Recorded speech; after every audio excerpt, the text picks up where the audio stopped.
First, we would like to express gratitude for the opportunity to have this interview. And also, I think it's important to highlight that that is worldwide exclusive. It's your first interview for the last 8 years. And my first question, why did you decide to disappear? Why did you decide to stand by your husband and to keep silence all these years? Well, from my perspective, it was never a question of preference. I stood by him because my conviction didn't tell me otherwise.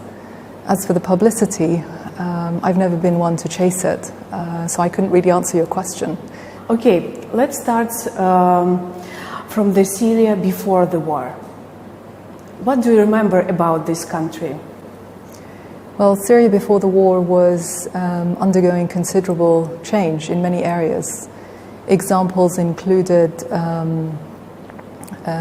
significant economic growth, the opening up of the economic landscape, unprecedented legislative reform, and the emergence of a new generation of civil society organizations.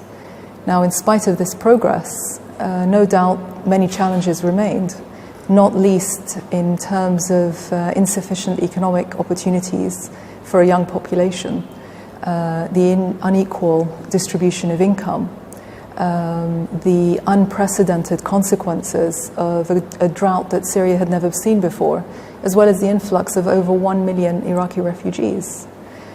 Throughout all of this, my role has always been to strengthen Syrian social fabric and support its local communities.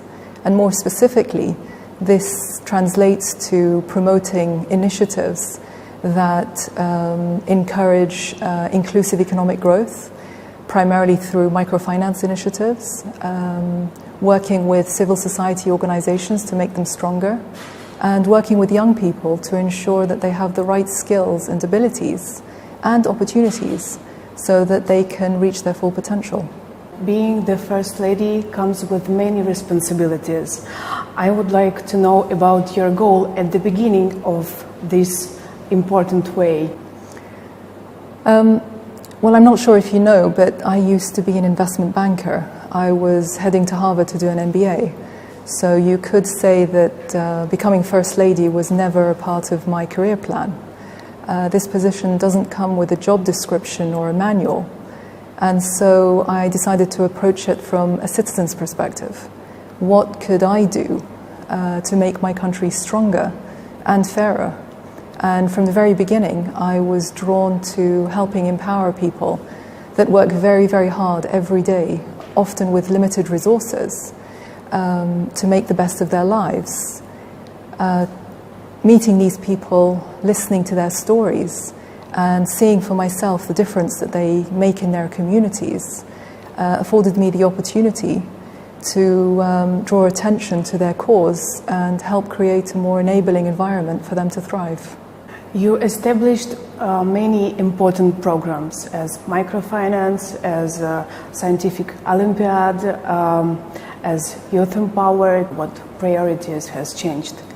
Well, my work in these development initiatives continues uninterrupted. They're very well established, and if anything, they have become more important since the beginning of the war. But of course, my priorities today are helping martyrs' families, helping injured soldiers and people that have been displaced or affected by this war. It's because of these people that Syria is standing today, and we owe it to them to honor their sacrifice. A lot of my work involves ensuring that they have the essential means to reintegrate into daily life, whether it's prosthetics for the injured, or work opportunities for widows, or dignified arrangements for the displaced. If I'm helping Syrians, then ultimately I'm helping the president as well. And what about martyrs? What is your strategy in working with such families? Anna, they've sacrificed so much. It's our duty, moral duty, to ensure that we honor their sacrifice. It's well known that you should never leave a soldier behind on the battlefield. And the Syrian army has been working tirelessly to make sure that the right mechanisms are in place and legislations have been changed so that the needs of these families are met and they are also not left behind. My meetings with these families are in the aim of ensuring that these systems are accommodating and responsive to their needs. On a personal level, I'm humbled by their determination, their resilience, and their love of Syria. They are my biggest source of strength and hope for the future. But why you would like this work seems to be disappear on the worldwide? I mean, newspapers, channels, they do not speak about your charity or what you are doing today. I think that's a question you have to ask them. And that's the reason we are here.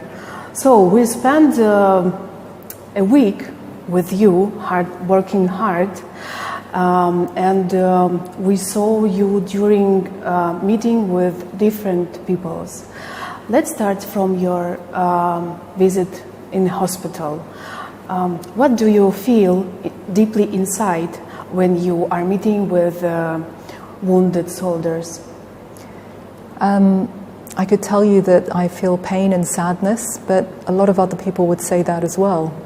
I think what's more important is what we do with our feelings, how we can channel those feelings into initiatives that can help these soldiers or victims rebuild their lives. So what's more important is what I'm doing rather than how I'm feeling. And do you remember the story about the woman and his son? He's paralyzed. And what do you feel talking with his mother?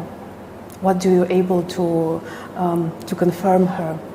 Again, what's important, I think, is that the social structures, whether it's medical, psychological, or economic, are in place to be able to help these people. That's what they're looking for. They're not looking for kind words or a pat on the back. They need real help to be able to rebuild their lives, and that's where my work focuses. And what do you feel when you hear such an answer? I have no pain, I have no future, I have no motivation to continue living. Or, excuse me, I was shocked by the answer when the man told you, I have no opportunity to buy even a chicken for my family. Unfortunately, that's not the only case. As much as our soldiers believe in what they're fighting for and why, even the strongest spirits find it difficult to suddenly adjust to having to be completely dependent on somebody else. They have sacrificed so much, and it's our duty to deliberately honor them and make sure that they are taken care of. And it's for that reason we have dedicated teams of professionals that reach out to soldiers and their families and work tirelessly to make sure that the structures are in place. As I said, the economic, psychological, and medical structures are in place to help them rebuild their lives. Despite the challenges, and there are many, slowly but surely, these brave soldiers are finding their way again. They're contributing to society and even starting families. And in these troubled times, there are beacons of hope for all of us. You take a great responsibility because you have, thousands of requests, and you promise to everyone to do everything the best of you. Why? It seems to be impossible to help each person, to help each wounded soldier or displaced or family who has kidnapped. You heard the stories as well as I did. Could you ignore them? That's impossible. In Syria, we believe in honoring our word. This is very important. And I offer the help because I'm confident that the necessary arrangements are in place to be able to address these needs. I'm able to mobilize a very strong, extensive network that has been built up over the years of government, civil society, and private sector. And experience has meant that most of these requests can be handled through these established channels. But for me personally, every visit, every opportunity provides a new chance to identify shortcomings in the current systems and processes that need to be changed. And in this way, the effects are multiplied. And if the changes are made, then other people will no longer have to deal with the same problems. And how do you control your team to make this request become true? Well, as I said, first of all, in Syria, our word is our honor, and this is very important. And obviously, the people that work with me share this belief and work within this conviction. Beyond that, I'm a very firm believer in systems, in institutional frameworks that ensure that responsibilities are clear and targets are clearly identified. And by the way, Syria is a small society, and so there have been many times when I have met the same people again. So there's always a way of checking. And what results do you proud of now, by now? Tell you I'm proud would mean that I'm finished, I'm done. The work has been completed and Syria is prosperous. And clearly that is not the case. There is still so much more that needs to be done. Maybe one day when Syria is safe again, is prosperous again, you can ask me that question. I think it's very important that people feel free to ask something. And they really do believe that their dreams or their wants comes true. They are not afraid to ask you because you are First Lady. And can you give me your recipe? How do you ask them to ask you something when they don't like to ask? And maybe they feel confused or not confused, they feel nervous about asking something. Human dignity is very important. And as much as possible, I try to make sure that people are not embarrassed or offended in any encounter that we have. And so I'm proactively always asking what it is that I can do to help and how can I help alleviate some of their hardships. And I always say to them, you're not asking, I'm the one who's asking. It's my job to ask. It's my duty to ask. And in that way I hope that I can encourage them or help them to be more forthcoming. And the following question about safety. So we accompanied you in Syrian Trust in Development, and we also accompanied you on the way to this center, and you drive by yourself. Why do you allow this risk? Very simply, I refuse to live in fear, Anna. Everybody in Syria, you could say, is at risk today. So why should I be any different? More importantly, how can I encourage people to continue living their lives, going to work and sending their children to school, if I don't do the same? That would be hypocritical. But to be honest, the greater risk for me personally is to be isolated from day-to-day life, because ultimately there is no substitute for being directly engaged on the ground. And your way to Esuelia?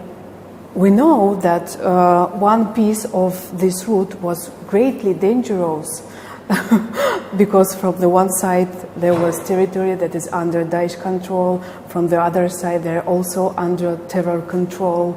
So why? For us it's incredibly that you drove. I saw by my eyes you drove alone in your car.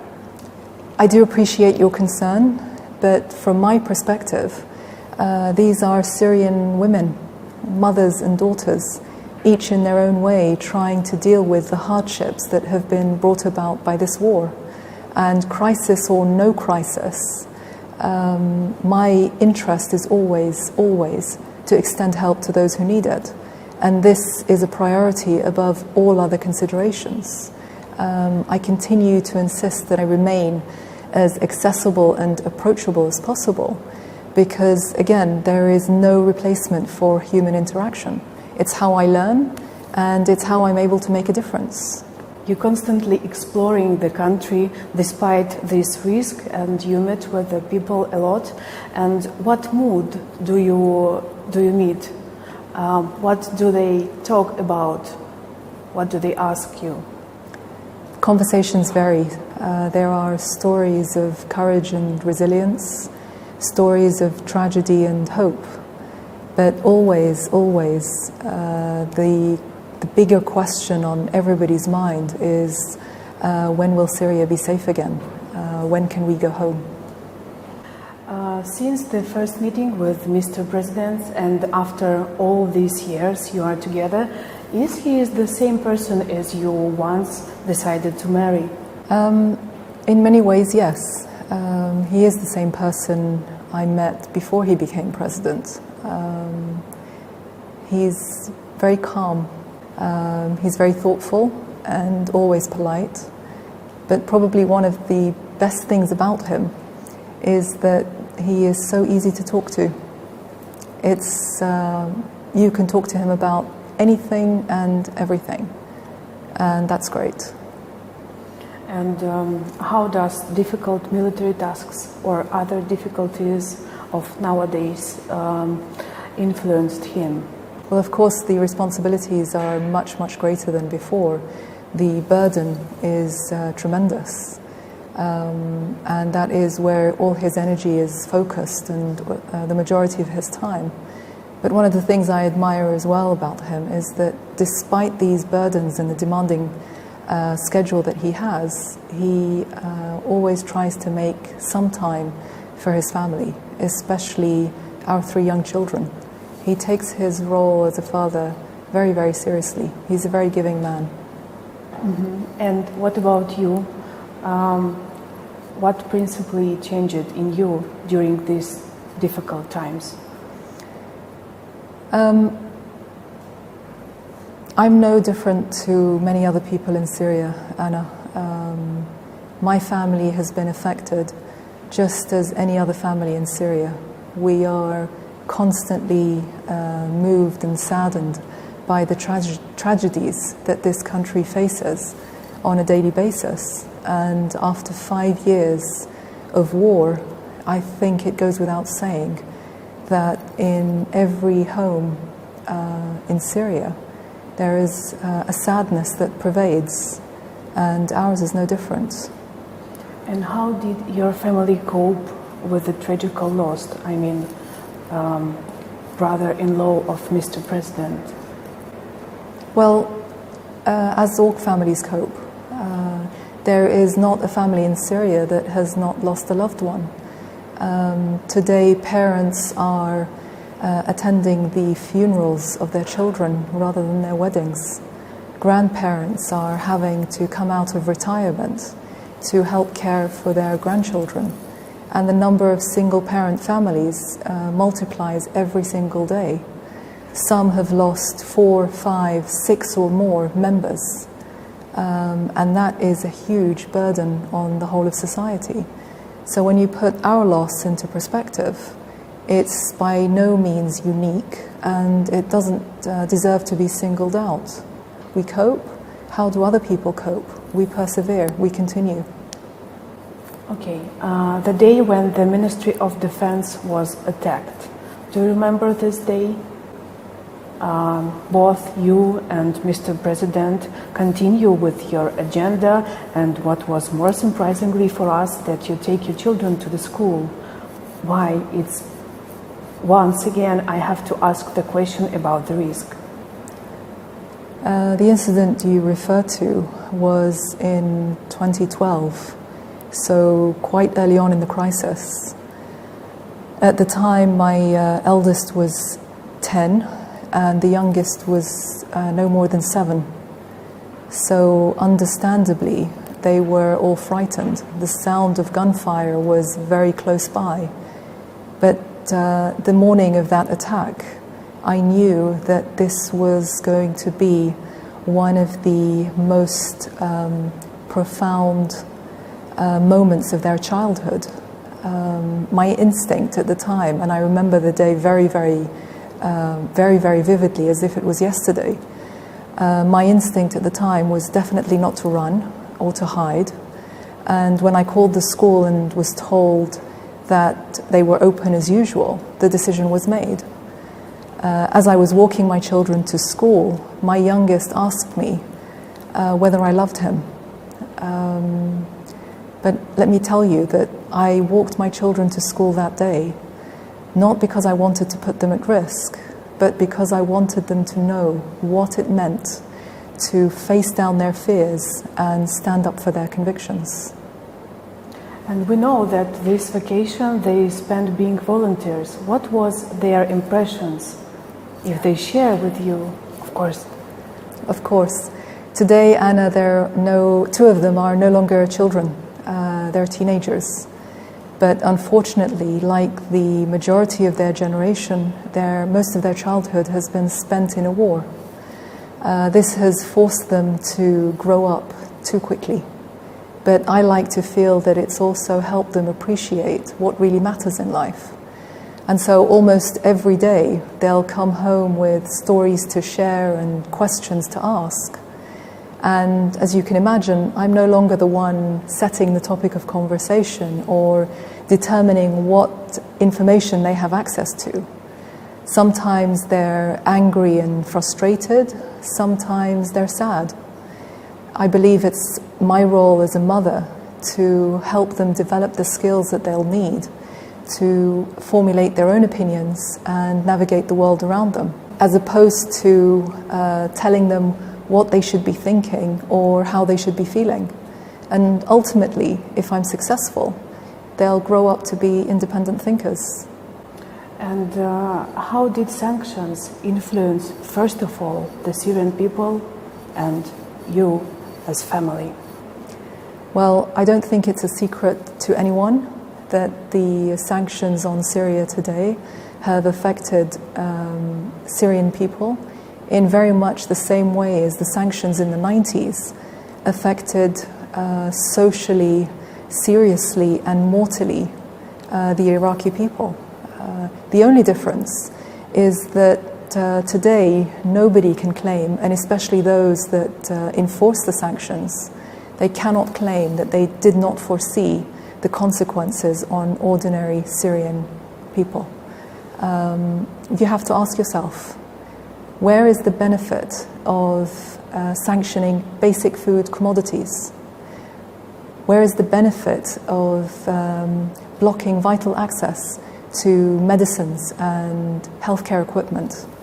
Only a few days ago, I met with an old man who had just been diagnosed with cancer.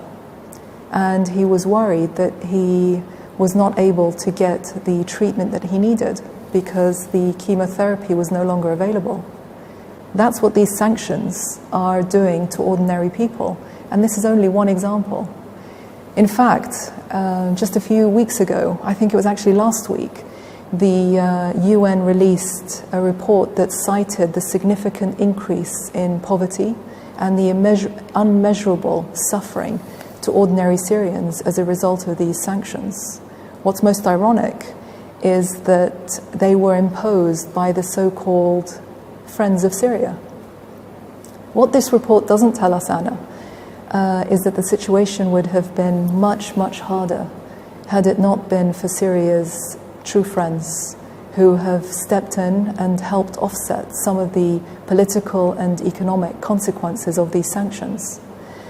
And in this regard, Russia has been tremendous. It has and continues to provide invaluable humanitarian and economic assistance to Syria. And it's these noble efforts that have helped loosen the chokehold on ordinary Syrians. And this is something we'll never forget.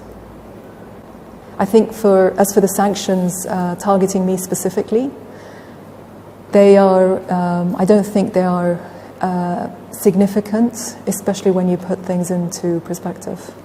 So let's continue with the humanitarian issues. Can you describe the situation? Because we have very controversial information, for example, about the situation around Aleppo.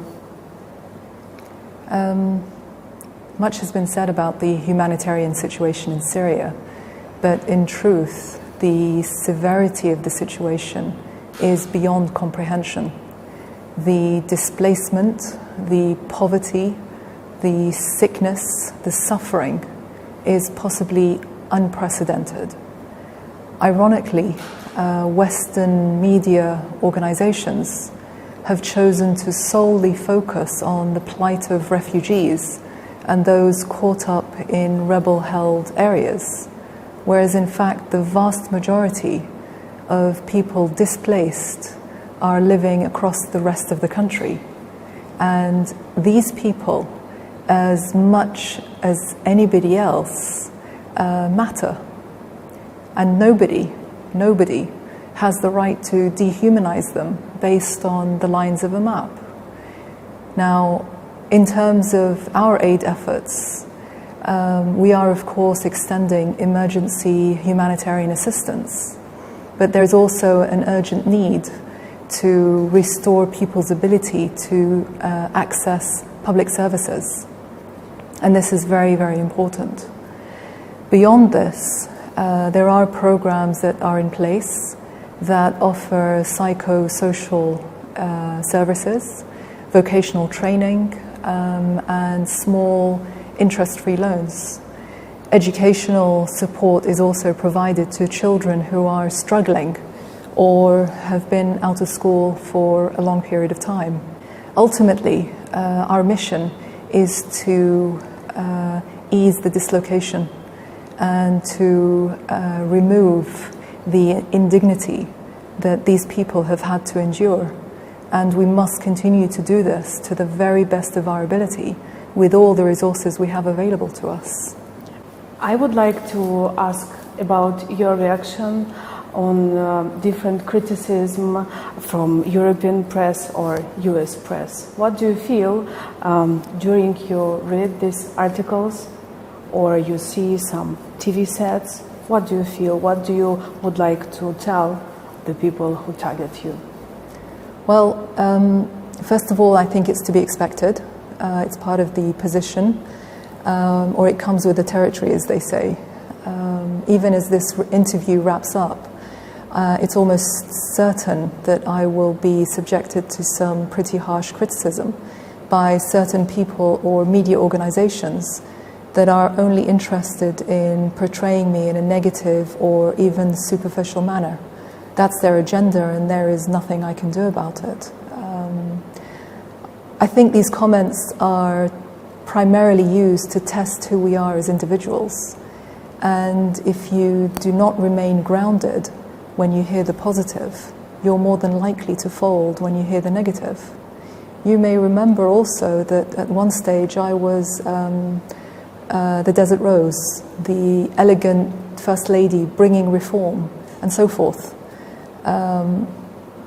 As nice as these comments may seem, they actually don't have a lasting impact on me. What's important is that I remain humble and true to who I really am. And as I said, if the positive don't get to your head, then the negative are not going to hurt you either.